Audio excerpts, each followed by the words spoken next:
It's no secret that the Canadian Navy is woefully short of sailors, about 1,500 to be precise. Yet the news feed is full of stories of the RCN acquiring entire new fleets of both warships and subs. It's time to target just how the hell will Canada be able to put those new platforms into operational service. During the recent summit meeting in Seoul between Korean President Yoon Suk-yeol and Prime Minister Justin Trudeau, there was speculation in the Korean media that those talks involved a potential submarine deal between Korea and Canada. It's no secret that the commander of the Royal Canadian Navy, Vice Admiral Angus Topshee, is lobbying the government to purchase up to 12 new diesel-electric powered attack submarines to replace the aging Victoria-class submarines currently in service. The Korean military analysts were quick to note that Korea's KSS-3 submarines would be a perfect fit for the Royal Canadian Navy's future requirements. The KSS-3 is a diesel-electric propelled attack submarine with a displacement of 3,000 plus tons and the capability to carry submarine-based ballistic missiles. To further fuel the rumor mill, the Korean media reported that Canadian military officials have recently visited the shipyards of Daewoo Shipbuilding and Marine Engineering and the HD Hyundai Heavy Industries plant. It's these two shipbuilders that have jointly developed the KSS-3 submarines. The estimated cost of this potential deal, according to the Korean analysts, would be approximately 60 billion Canadian for both the acquisition and in-service support of 12 new attack submarines.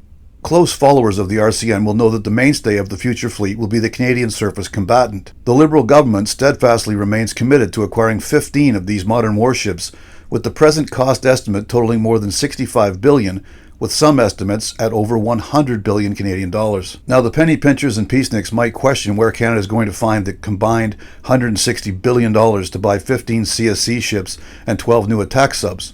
However, even if Canada can somehow afford the funds to buy and operate these new naval platforms, one has to ask, where is the RCN going to find the sailors to crew these ships and the subs? The RCN currently has a critical manpower shortage and would be hard-pressed to put 50% of the existing fleet out to sea at the same time. At present, Canada has 12 City-class patrol frigates, 12 smaller maritime coastal defense vessels, 4 submarines, 2 commissioned Arctic and offshore patrol ships, and no RCN supply ships. The projection is to replace those 12 frigates with 15 CSC ships, grow the submarine fleet from 4 to 12, add 4 more AOPS, and build 2 joint supply ships. In terms of surface ships, the RCN would require roughly an additional 1,000 trained sailors. As for the enlarged submarine fleet, using the Korean KSS-3 as an example, with a complement of 50, the RCN would need over 600 submariners. This would be approximately a 300% increase in these highly specialized submariners.